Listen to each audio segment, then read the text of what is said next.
Hello, ಎಲ್ಲರಿಗೂ ನಮಸ್ಕಾರ.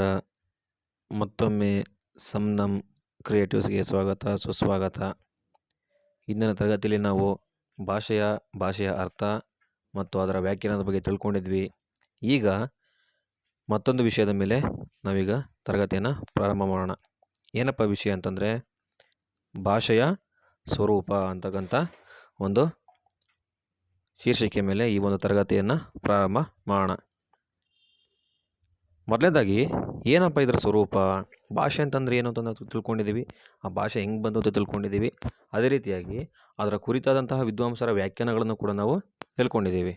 ಆದರೆ ಈ ಭಾಷೆ ಅಂತಕ್ಕಂಥದ್ದು ಯಾವ ರೀತಿಯಾಗಿ ಸ್ವರೂಪವನ್ನು ಪಡ್ಕೊಂಡಿದೆ ಅಂತಂದರೆ, ಮೊದಲನೇದು, ಭಾಷೆ ನೈಸರ್ಗಿಕ ಕ್ರಿಯೆ ಅಲ್ಲ, ಅದೊಂದು ಕಲಿತಂತಹ ಪ್ರಕ್ರಿಯೆ ಅಂತಕ್ಕಂಥದ್ದನ್ನ ನಾವು ನೋಡ್ತಾ ಇದ್ದೀವಿ. ಪ್ರಮುಖವಾಗಿ ಮನುಷ್ಯನನ್ನು ಇತರ ಪ್ರಾಣಿಗಳಿಗಿಂತ ಪ್ರತ್ಯೇಕಿಸುವಂತಹ ಸಾಧನ ಯಾವುದಪ್ಪ ಅಂದರೆ ಅದು ಭಾಷೆ ಅಂತಕ್ಕಂಥದ್ದು ನಾವು ತಿಳ್ಕೊಂಡಿದ್ದೀವಿ. ಪ್ರಾಣಿಗಳಿಗೂ ಅವುಗಳದ್ದೇ ಆದಂತಹ ಸಂಜ್ಞಾ ಭಾಷೆ ಇದೆ ಅಂತಕ್ಕಂಥದ್ದನ್ನು ನಾವು ತಿಳ್ಕೊಂಡಿದ್ದೀವಿ. ಏನಪ್ಪ ಅಂತಂದರೆ, ಈಗ ಮನುಷ್ಯ ಪ್ರಾಣಿಗಳಿಗಿಂತ ವಿಭಿನ್ನ ಅಂತ ನೀವು ಹೇಳ್ತೀವಿ, ಆದರೆ ಪ್ರಾಣಿಗಳಿಗೂ ಕೂಡ ಅದರದ್ದೇ ಆಗಿರ್ತಕ್ಕಂಥ ಭಾಷೆ ಇದೆ. ಆದರೆ ಎಲ್ಲ ಸಂಜ್ಞೆ ಅಥವಾ ಸಂಕೇತಗಳು ಕೂಡ ಎಲ್ಲ ಭಾವನೆಗಳನ್ನು ಸಮರ್ಥವಾಗಿ ಸ್ವ ಇಚ್ಛೆಯಿಂದ ಹೊರಹಾಕಲು ಸಾಧ್ಯವಿಲ್ಲ ಅಂತಕ್ಕಂಥದ್ದು ನಾವು ನೋಡ್ಬೋದು. ಆದರೆ ಮನುಷ್ಯ ತನ್ನ ಸ್ವಯಂ ಕಲಿಕೆಯಿಂದ ಮಾತನಾಡುವಂತಹ ಸಾಮರ್ಥ್ಯ ಹೊಂದಿದ್ದಾನೆ. ಆದ್ದರಿಂದ ಇತರರೊಂದಿಗೆ ತನ್ನ ಅನುಭವಗಳನ್ನು ವ್ಯಕ್ತಪಡಿಸಬಲ್ಲ ಹಾಗೂ ಇತರರ ಭಾವನೆಗಳನ್ನು ಅರ್ಥ ಮಾಡಿಕೊಳ್ಳಬಲ್ಲಂತಹ ಭಾಷೆ ಇದೆ, ಆತನಿಗೆ ಭಾಷೆ ಇದೆ. ಭಾಷೆ ಎಂಬುದು ವಂಶ ಪಾರಂಪರ್ಯವಾಗಿ ಬಂದಿರತಕ್ಕಂಥದ್ದು ಅಲ್ಲ, ಮತ್ತು ಸ್ವಾಭಾವಿಕವಾಗಿ ಕೂಡ ಬಂದಿರುವಂಥದ್ದು ಅಲ್ಲ.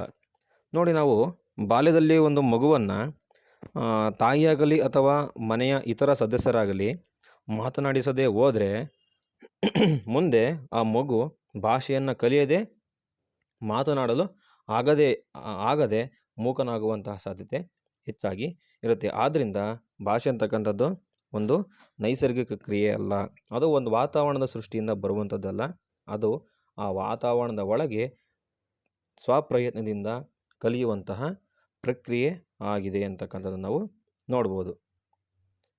ಆದ್ದರಿಂದ ಭಾಷೆಯು ಕೂಡ ಸ್ವಾಭಾವಿಕ ಕ್ರಿಯೆ ಆಗದೆ ಕಲಿತಂತಹ ಪ್ರಕ್ರಿಯೆ ಆಗಿದೆ. ಬಹಳ ಹಿಂದೆ ಭಾಷೆಯು ದೈವ ನಿರ್ಮಿತ ಎನ್ನಲಾಗಿತ್ತು. ನೋಡಿ, ಬಹಳ ಹಿಂದೆ ಏನಂತ ತಿಳ್ಕೊಂಡಿದ್ರು ಅಂತಂದರೆ, ನಮ್ಮ ಪೂರ್ವಿಕರು ಭಾಷೆ ಅಂತಕ್ಕಂಥದ್ದು ದೇವರು ಕೊಡ್ತಾನೆ, ಅದು ದೇವರಿಂದ ಅನುಗ್ರಹವಾಗಿರ್ತಕ್ಕಂಥ ಒಂದು ಶಕ್ತಿ ಅಂತ ತಿಳ್ಕೊಂಡಿದ್ರು. ಆದರೆ ಭಾಷೆಯನ್ನು ವೈಜ್ಞಾನಿಕವಾಗಿ ನಾವು ಅಧ್ಯಯನ ಮಾಡಿದ ಮೇಲೆ ಅದೊಂದು ಮಾನವ ಸೃಷ್ಟಿ ಎನ್ನಲಾಗಿದೆ. ಮಾನವ ಸೃಷ್ಟಿ ಅಂತ ನಾವು ಕರಿತಾ ಇದ್ದೀವಿ. ಮನುಷ್ಯನು ಕಾಲಾನಂತರದಲ್ಲಿ ತನ್ನ ದೇಹದ ವಿವಿಧ ಅಂಗಗಳನ್ನು ಬಳಸಿ ಸ್ವಪ್ರಯತ್ನದಿಂದ ಭಾಷೆಯನ್ನು ಕಲಿತುಕೊಂಡಿರ್ತಾನೆ. ಆದ್ದರಿಂದ ಭಾಷೆಯನ್ನು ನಾವು ಮಾನವ ದೇಹದ ಉಪೋತ್ಪನ್ನ, ಬೈ ಪ್ರಾಡಕ್ಟ್ ಅಂತೇಳಿ ನಾವು ಕರಿತೀವಿ. ಭಾಷೆ ಅಂತಕ್ಕಂಥದ್ದು ಮಾನವ ದೇಹದ ಉಪೋತ್ಪನ್ನ ಅಂತೇಳಿ ನಾವು ಕರಿತಾ ಇದ್ದೀವಿ.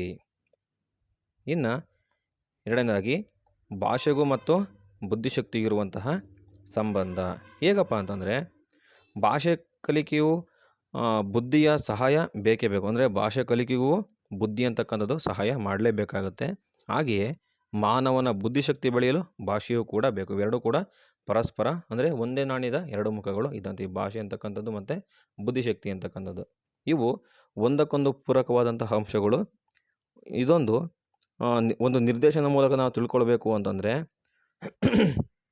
ಸಮಾನ ವಯೋಮಾನವಾಗಿರ್ತಕ್ಕಂಥ ಎರಡು ಶಿಶುಗಳನ್ನು, ಎರಡು ಮಕ್ಕಳುಗಳನ್ನು, ಅದರಲ್ಲಿ ಒಂದು ಮಗುವನ್ನು ಬದುಕಲು ಅಗತ್ಯವಾಗಿರ್ತಕ್ಕಂಥ ಎಲ್ಲ ಅಗತ್ಯಗಳನ್ನು, ಮೂಲಭೂತ ಸೌಕರ್ಯಗಳನ್ನು ಒದಗಿಸ್ಕೊಟ್ಟು ಯಾವ ಜನಸಂಪರ್ಕಕ್ಕೂ ಕೂಡ ಸಿಗದಂತೆ ಒಂದು ಕೋಣೆಯಲ್ಲಿ ಬೆಳೆಸೋದು.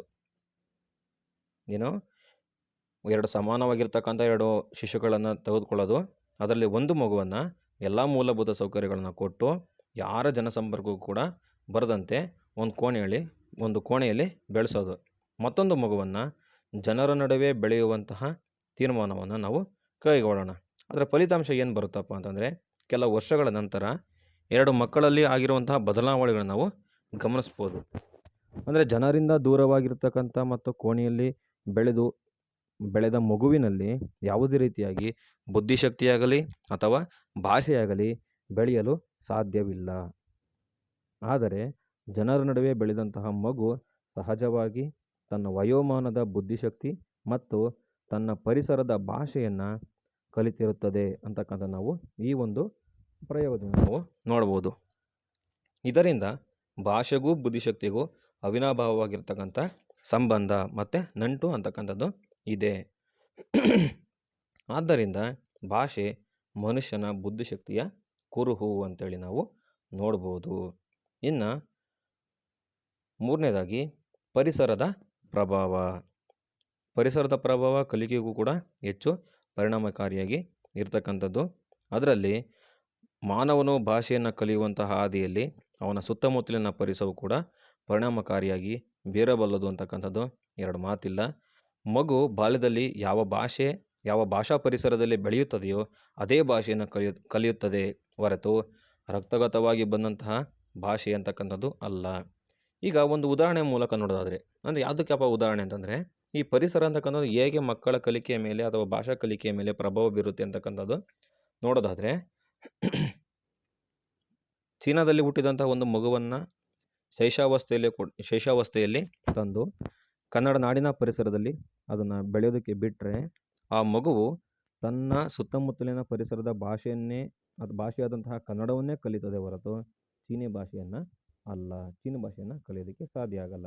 ಅದೇ ರೀತಿಯಾಗಿ ಒಂದು ಕನ್ನಡ ನಾಡಿನಲ್ಲಿ ಹುಟ್ಟಿರ್ತಕ್ಕಂಥ ಒಂದು ಮಗುವನ್ನು ಒಂದು ಶೈಶಾವಸ್ಥೆಯಲ್ಲಿ ಚೀನಕ್ಕೆ ತಗೊಂಡೋಗಿ ಅಲ್ಲಿ ಅದನ್ನು ಬೆಳೆಸಿದ್ರೆ ಆ ಸುತ್ತಮುತ್ತಲಿನ ವಾತಾವರಣದ ಭಾಷೆ ಯಾವುದಿರುತ್ತೋ ಆ ಚೀನಿಯ ಭಾಷೆಯನ್ನು ಕಲಿಯುತ್ತದೆ ಹೊರತು ನಮ್ಮ ಕನ್ನಡ ಭಾಷೆಯನ್ನು ಅದು ಕಲಿಯಲ್ಲ. ಈ ರೀತಿಯಾಗಿ ಮಾನವನ ಕಲಿಕಾ ಪ್ರಕ್ರಿಯೆಯಿಂದ ಭಾಷೆ ಅಂತಕ್ಕಂಥದ್ದು ಬರುತ್ತೆ. ಆದ್ದರಿಂದನೇ ಅದನ್ನು ಬೈ ಪ್ರಾಡಕ್ಟ್ ಅಂದರೆ ಮಾನವನ ದೇಹದಲ್ಲಿ ಉತ್ಪತ್ತಿಯಾಗುವಂತಹ ಉಪೋತ್ಪನ್ನ ಅಂತೇಳಿ ನಾವು ಅದನ್ನು ಕರೆದಿದ್ದೇವೆ. ಆದ್ದರಿಂದ ಭಾಷಾ ಕಲಿಕೆಯಲ್ಲಿ ಪರಿಸರದ ಪ್ರಭಾವ ಮಹತ್ವವಾಗಿರ್ತಕ್ಕಂಥದ್ದು. ಇನ್ನು ಹಾಗೆಯೇ ಒಂದು ಭಾಷೆ ಒಂದು ದೇಶ, ಜಾತಿ, ಜನಾಂಗಕ್ಕೆ ಸೀಮಿತವಾದಂಥದ್ದು ಅಲ್ಲ. ಅಂದರೆ ಈಗ ಕನ್ನಡ ನಾಡಿನಲ್ಲಿ ಹುಟ್ಟಿರ್ತಕ್ಕಂಥವ್ರು ಕನ್ನಡವನ್ನೇ ಕಲಿಬೇಕು, ಹೌದು. ಆದರೆ ಈ ಚೀನಿಯಲ್ಲಿ ಹುಟ್ಟಿರ್ತಕ್ಕಂಥ ಯಾವುದೋ ಒಂದು ಮಗುವನ್ನು ಕನ್ನಡ ನಾಡಿನಲ್ಲಿ ತಂದುಬಿಟ್ರೆ ಅದು ಕನ್ನಡವನ್ನೇ ಕಲಿಯುತ್ತೆ. ಹಾಗಾಗಿ ಆ ಚೀನಿ ಜಾತಿಯ ಆಧಾರದ ಮೇಲೆ ಅದು ಆ ಭಾಷೆಯನ್ನು ಕಲಿಯೋದಿಲ್ಲ. ಅದೇ ರೀತಿಯಲ್ಲಿ ಒಂದು ದೇಶಕ್ಕೆ ಒಂದು ಭಾಷೆ ಸೀಮಿತವಾಗಿಲ್ಲ. ಈಗ ಫ್ರೆಂಚು ಭಾಷೆ ಅಂತಕ್ಕಂಥದ್ದು ಆ ದೇಶಕ್ಕೆ ಮಾತ್ರ ಸೀಮಿತವಾಗಿ, ಅದಕ್ಕೆ ಪೋರ್ಚುಗಲ್ ದೇಶಕ್ಕೆ ಅದು ಸಾಧ್ಯ ಆಗಿಲ್ಲ. ಅಲ್ಲಿರ್ತಕ್ಕಂಥ ಯಾವುದೇ ಒಂದು ವ್ಯಕ್ತಿ ಕೂಡ ನಮ್ಮ ಕನ್ನಡ ಭಾಷೆಯನ್ನು ಕಲಿಬೋದು. ಕನ್ನಡದವರು ಕೂಡ ಇಂಗ್ಲೀಷನ್ನು ಕಲಿತಾರೆ, ಅದೇ ರೀತಿಯಲ್ಲಿ ಹಿಂದಿಯನ್ನು ಕಲಿತಾರೆ, ತಮಿಳು, ತೆಲುಗು ಎಲ್ಲದನ್ನು ಕೂಡ ಕಲಿತಾರೆ, ಇಟಾಲಿಯನ್ ಭಾಷೆಯನ್ನು ಕೂಡ ಕಲಿತಾರೆ. ಈ ರೀತಿಯಾಗಿ ಯಾವುದೇ ದೇಶಕ್ಕೆ ಅದು ಸೀಮಿತವಾಗಿ ಯಾವ ಭಾಷೆಯೂ ಕೂಡ ಇರೋದಿಲ್ಲ. ಅದೇ ರೀತಿಯಲ್ಲಿ ಜಾತಿಯಾಗಿರ್ಬೋದು, ಜನಾಂಗಕ್ಕಾಗಿ ಅದು ಸೀಮಿತ ಆಗಿಲ್ಲ. ಅದು ವಿಶಾಲವಾಗಿರ್ತಕ್ಕಂಥ ಮತ್ತು ವ್ಯಾಪ್ತಿಪೂರ್ವಕವಾದಂಥದ್ದು. ಅದು ಎಲ್ಲರೊಂದಿಗೂ ಕೂಡ ಸಂವಹನಕ್ಕಾಗಿ ಮತ್ತು ಸೃಷ್ಟಿಯಾದಂತಹ ಮಾನವನ ಪ್ರಯತ್ನದ ಫಲ. ಅಂದರೆ ಮಾನವನ ಪ್ರಯತ್ನದ ಫಲ ಯಾವುದಪ್ಪ ಅಂದರೆ ಅದು ಭಾಷೆ. ಹೀಗೆ ಜಗತ್ತಿನಲ್ಲಿರುವಂತಹ ಎಲ್ಲ ಭಾಷೆಗಳನ್ನು ಒಂದು ಕೆಳಕಂಡ ರೀತಿಯಲ್ಲಿ ನಾವು ನೋಡ್ಬೋದಾದರೆ, ಮೊದಲನೇದು ಬರಹವಿಲ್ಲದ ಕೇವಲ ಆಡು ಮಾತಿನಲ್ಲಿರುವಂತಹ ಭಾಷೆಗಳು. ಅವುಗಳನ್ನು ನಾವು ಕ್ಷುಲ್ಲಕ ಭಾಷೆ, ಅನ್ಕಲ್ಟಿವೇಟೆಡ್ ಲ್ಯಾಂಗ್ವೇಜ್ ಅಂತೇಳಿ ನಾವು ಕರಿತೀವಿ. ಅಂದರೆ ಒಂದಿಷ್ಟು ಜಗತ್ತಿನಲ್ಲಿರ್ತಕ್ಕಂಥ ಭಾಷೆಗಳಿದ್ದಾವೆ, ಅದರಲ್ಲಿ ಬರಹವಿಲ್ಲದ ಕೆಲವು ಆಡು ಮಾತಿನಲ್ಲಿರ್ತಕ್ಕಂಥ ಭಾಷೆಗಳು. ಅಂದರೆ ಬರಹ ರೂಪದಲ್ಲಿ ಕೇವಲ ಇರ್ತವೆ, ಆದರೆ ಆಡು ಮಾತಿನಲ್ಲಿ ಅವುಗಳು ಇರೋದಿಲ್ಲ. ಅಂದರೆ ಅವನ್ನ ಕ್ಷುಲ್ಲಕ ಭಾಷೆಗಳು ಅಂತ ನಾವು ಕರಿತೀವಿ.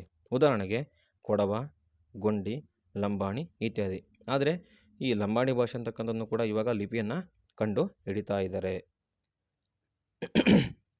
ಆಡು ಮಾತಿನೊಂದಿಗೆ ಬರಹವು ಇರುವಂತಹ ಭಾಷೆಗಳು ಕೂಡ ಇದ್ದಾವೆ. ಅಂದರೆ ಅದನ್ನು ಆಡು ಮಾತಿನಲ್ಲಿ ಹೇಳ್ತಾನೆ ಇರ್ತಾರೆ, ಅದೇ ರೀತಿಯಲ್ಲಿ ಅವು ಭಾಷೆಗಳು ಲಿಪಿಯ ಮೂಲಕ ಇರ್ತವೆ. ಅವುಗಳನ್ನು ನಾವು ಸುಸಂಸ್ಕೃತ ಭಾಷೆಗಳು, ಕಲ್ಟಿವೇಟೆಡ್ ಲ್ಯಾಂಗ್ವೇಜ್ ಅಂತ ನಾವು ಕರಿತೀವಿ. ಉದಾಹರಣೆಗೆ ಕನ್ನಡ, ಇಂಗ್ಲೀಷ್, ಹಿಂದಿ, ಫ್ರೆಂಚು ಇತ್ಯಾದಿ. ಇವುಗಳು ಆಡು ಮಾತಿನಲ್ಲೇ ನಾವು ದಿನನಿತ್ಯದ ಸಂವಹನಕ್ಕಾಗಿ ಬಳಸ್ತಾ ಇರ್ತೀವಿ. ಅದೇ ರೀತಿಯಲ್ಲಿ ಅದಕ್ಕೆ ಲಿಪಿಗಳು ಕೂಡ ಇದ್ದಾವೆ. ಅವುಗಳು ನಾವು ಸುಸಂಸ್ಕೃತ ಭಾಷೆಗಳು ಅಂತೇಳಿ ನಾವು ಕರಿತೀವಿ.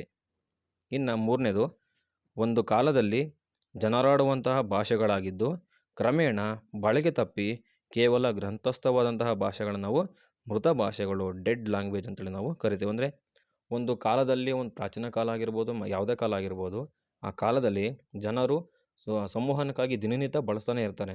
ಆದರೆ ಅವುಗಳು ಕ್ರಮೇಣವಾಗಿರ್ತಕ್ಕಂಥ ಕಾಲದಲ್ಲಿ ಅದರ ಬಳಕೆ ತಪ್ಪಿರುತ್ತೆ. ಅಂತಹ ಭಾಷೆಗಳನ್ನು ನಾವು ಮೃತ ಭಾಷೆಗಳು. ಅವು ಬರೀ ಗ್ರಂಥಸ್ಥವಾಗಿದ್ದಾವೆ. ಉದಾಹರಣೆಗೆ ನಾವು ನೋಡಬೇಕಂತಂದರೆ ಸಂಸ್ಕೃತ ಮತ್ತು ಲ್ಯಾಟಿನ್ ಭಾಷೆಗಳಂಥದ್ದು ಇತ್ಯಾದಿಗಳನ್ನು ನಾವು ನೋಡ್ಬೋದು. ಇಷ್ಟು ಭಾಷೆಯ ಸ್ವರೂಪ ಆಗಿರ್ತಕ್ಕಂಥದ್ದು. ಮುಂದಿನ ತರಗತಿಯಲ್ಲಿ ಭಾಷೆಯ ಬಗ್ಗೆ ಇನ್ನಷ್ಟು ಹೆಚ್ಚಿನಾಗಿ ತಿಳ್ಕೊಳ್ತಾ, ಯಾರ್ಯಾರು ನಮ್ಮ ಚಾನಲ್ಗೆ ಸಬ್ಸ್ಕ್ರೈಬ್ ಆಗಿಲ್ಲ ಎಲ್ಲರೂ ಕೂಡ ಸಬ್ಸ್ಕ್ರೈಬ್ ಆಗಿರಿ. ಧನ್ಯವಾದಗಳು.